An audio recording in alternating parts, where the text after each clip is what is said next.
Stars and the solar system, इस chapter में आप लोगों ने ये सब कुछ जान लिया था। चलिए इसी एक्सरसाइजेस कंप्लीट कर लेता हूँ। Question number 1, choose the correct answer in the question. Which of the following is not a member of solar system, कौन सा मेंबर सोलर सिस्टम का नहीं है। आप लोगों ने सोलर सिस्टम के सारे प्लेनेट, जो 8 प्लेनेट थे, उसके बारे में काफ़ी चीज़ें सीखी क्लास में। आज यहाँ पर जो क्वेश्चन पूछा जा रहा है एक्सरसाइज का, तो इनमें से कौन सा मेंबर सोलर सिस्टम का नहीं है।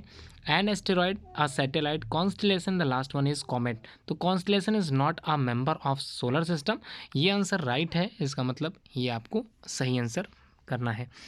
Question number 2, choose the correct answer in the following question. ये क्वेश्चन दिया गया है, इसमें से आप लोगों को करेक्ट आंसर निकालना है। Which of the following is not a planet of the sun. तो 8 प्लेनेट में इनमें से कौन सा प्लेनेट ऑफ द सन नहीं है। तो आपने देखा Ceres is not a planet of the sun, तो सन के चारों चक्कर नहीं लगाता है, हमारे सोलर सिस्टम का पार्ट नहीं है। तो ये भी क्लियर हो गया। क्वेश्चन नंबर 3 देख लेते हैं। Choose the correct answer in the following question. Phases of the moon occur because, ये जो फेजेस होती हैं मून्स की, ये क्यों होती हैं? क्योंकि हमको पता है we can see only that part of the moon which reflect करता है और हमारी धरती तक पहुंचता है। तो जहाँ पर सूर्य का प्रकाश उस मून के सरफेस एरिया पड़ता है, वही चीज़ हमको यहाँ धरती पे दिखाई देती है। तो आगे बढ़ लेते हैं, क्वेश्चन नंबर 4 को देख लेते हैं, समझ लेते हैं। Question number 4, fill in the blanks आप लोगों से पूछे गए एक्सरसाइज क्वेश्चन आप लोगों को समझ में आने चाहिए, पता होना चाहिए। ए है the planet which is farthest from the sun, बहुत ही दूर होता है, हम लोगों ने जानते हैं। सबसे लास्ट प्लैनेट हम लोगों ने पढ़ रखा है Neptune. Neptune is the farthest from the sun, clear हो गया। The planet which appear reddish in colour, तो रेडिश कलर में होता है, जिसका नाम है Mars. A group of star that appear to form to a pattern in the sky is known as, एक पैटर्न बनता है जिसको हम लोग जानते हैं कॉन्स्टलेशन के नाम से। अ celestial body that revolves around the planet is called, जैसे कि हम लोगों ने पढ़ रखा था कि प्लैनेट के चारों ओर चक्कर लगाने वाले जो होते हैं उनको हम लोग सैटेलाइट के नाम से जानते हैं। और मून एक नेचुरल सैटेलाइट अर्थ का होता है, ये आप लोगों ने जान लिया है। Shooting star actually not stars, ये जो शूटिंग स्टार्स होते हैं ये स्टार्स नहीं होते हैं। लास्ट है एस्टेरॉयड्स, बेसिकली फाउंड होते हैं on the orbits of Mars and the Jupiter, मतलब जुपिटर और मार्स के बीच में एक ऑर्बिट गई है, उसमें हमको एस्टेरॉयड्स दिखाई दे सकते हैं, दिखाई देते हैं। ये था फिल इन द ब्लैंक्स के सारे आंसर। अब हम लोग बात करते हैं ट्रू फॉल्स के। Question number 5, mark the following statement as a true और फॉल्स। फर्स्ट है pole star is a member of the solar system, क्या हो सकता है कि पोलर स्टार जो होता है, तो पोल स्टार क्या मेंबर है सोलर सिस्टम का? बिल्कुल नहीं है। जैसे कि आप लोगों ने कॉन्स्टलेशन पढ़ा था, बिल्कुल उसी तरह से यहाँ पर भी आंसर गलत है। Mercury is the smallest planet of the our solar system, बिल्कुल सही है। मरकरी सबसे पास का जो यहाँ पर प्लैनेट है, सूर्य के सबसे पास में है मरकरी, और बहुत ही छोटा प्लैनेट है of the our solar system का।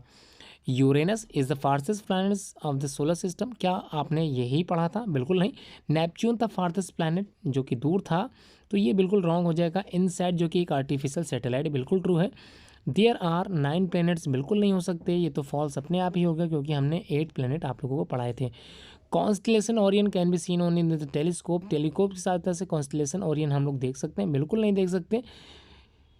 चलिए अब हम लोग बात करते हैं अगले क्वेश्चन की। क्वेश्चन नंबर 6 में जो आप लोगों से पूछा जा रहा है, मैच द फॉलोइंग कॉलम्स के रूप में, तो इनर प्लैनेट्स आप लोगों ने पढ़ रखे थे, आउटर प्लैनेट्स आप लोगों ने पढ़ रखे थे। कॉन्स्टलेशन क्या होता है? Satellite of the earth, moon, जो कि आप लोग सीख चुके थे। तो क्लास में ये सब कुछ आप लोगों ने सीख लिया था। चलिए हम लोग आगे जानते हैं। क्वेश्चन नंबर 7 से आप लोगों को अपनी कॉपी में लिखना था।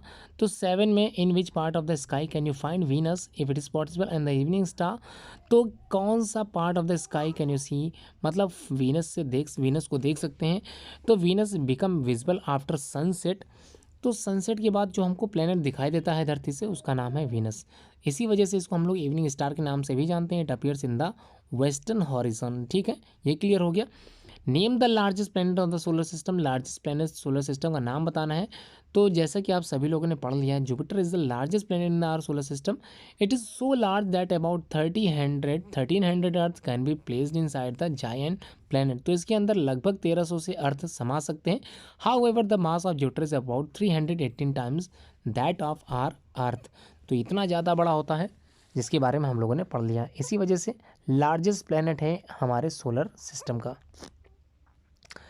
Question number 9, what is constellation, name any 2 constellation के नाम बताइए। तो the stars forming a group that has a recognizable shape is called constellation, तो कॉन्स्टलेशन फॉर्मिंग अ ग्रुप, एक ग्रुप होता है, सितारों का एक समूह होता है जो कोई ना कोई शेप बनाता है, जैसे great bear, Orion, Cassiopeia and the Leo major, these are the common constellation जिनको हम लोग जानते हैं। क्वेश्चन नंबर 10, ड्रॉ करना है sketch with the help of relative positions of the prominent star, जैसे Ursa major and the last one is Orion. तो बिल्कुल ऐसे ही डायग्राम आप लोगों को बनाना हो सकता है, अगर एग्जाम में पूछा जा सकता है। Question number 11, name 2 object that other than planets which are members of the solar system. तो कॉमेट्स हैं, एस्ट्रॉइड्स हैं and the meteors, these are the common example of the objects जो हमारे प्लैनेट के मेंबर हैं। तो जो मेंबर हैं उन्हीं का नाम यहाँ दिया गया है। अब हम लोग बात करते हैं क्वेश्चन नंबर 12 की। Explain how you can locate the pole star with the help of Ursa Major. तो उर्सा मेजर की सहायता से आप लोग किस प्रकार से लोकेट करोगे पोल स्टार। तो आप लोगों ने अपनी बुक में देखा होगा, look at the 2 star mark A and the B in the figure. इस फिगर में बताया गया ए और B. At the end of the Ursa Major imagine a star light line passing through these stars extended this imaginary line, जिसको A और B से मिला दिया गया है टुवर्ड द नॉर्थ डायरेक्शन की ओर से about 5 terms at the distance between 2 star. This line will lead to a star which is not too bright, this is the pole star. तो जो बिल्कुल भी ज़्यादा नहीं चमकदार था उसको पोल स्टार के नाम से हम लोगों ने नाम जान लिया है। Question number 13, do all the star in the sky. Move करते हैं, एक्सप्लेन करिए। All the stars move in the sky from east to west. Earth rotates about its axis and the pole star which is situated in the direction of the earth axis it does not appear to move. तो हमको नहीं दिखाई देता है move करते हुए, लेकिन सभी स्टार्स जो बेसिकली होते हैं वो मूव करते हैं। ये क्लियर हो चुका है। आगे है question number 14, what is the distance between the stars express in the light years. तो हम लोग जो स्टार्स की डिस्टेंस है उसको लाइट ईयर में मेज़र करते हैं। तो लाइट ईयर इज एग्जाम्पल हो सकता है कि यूनिट का, बिल्कुल होता है यूनिट का एग्जाम्पल। तो what do understand by the statement that a star is 8 light stars always from the earth. तो stars are at a distance of million of the kilometre from the earth. हमारे earth से काफ़ी million kilometre पर ये जो stars होते हैं ये पाए जाते हैं। Thus these are large distances are express in the light years. और इतनी ज़्यादा दूरी को तय करने के लिए या फिर पता लगाने के लिए हम लोग लाइट ईयर्स का उपयोग करते हैं। 1 light year is distance travelled by the light in the 1 year. एक साल में जितनी दूरी तय करती है, जो प्रकाश होता है एक साल में जितना दूरी तय करता है उसी को हम लोग यहाँ लाइट ईयर के नाम से जानते हैं। तो 1 light year is equal to the 9.46 × 10⁻12 kilometre, इतना ज़्यादा होता है लाइट ईयर का distance. If a star is 8 light years away from the sun, it means that the time taken by the light is to travel in 8 years. 8 साल में जितनी दूरी वो तय कर लेगा। So the distance between the stars and the earth is given by 8 से multiply कर देंगे और जो आंसर हमको मिलेगा वो उसकी दूरी होगी। तो 7.6 × 10⁻13 किलोमीटर ये इसका राइट आंसर हो गया। Question number 15, the radius of the Jupiter 11 times of the radius of the earth. Calculate the ratio of the volumes of Jupiter and the earth. How many earths can Jupiter accommodate. तो कितने अर्थ आ सकते हैं इस Jupiter में, ये आप लोगों से पूछा गया है। तो let the radius of the earth देख लेते हैं, आर को डिनोट करते हैं। So the radius of Jupiter be 11 are.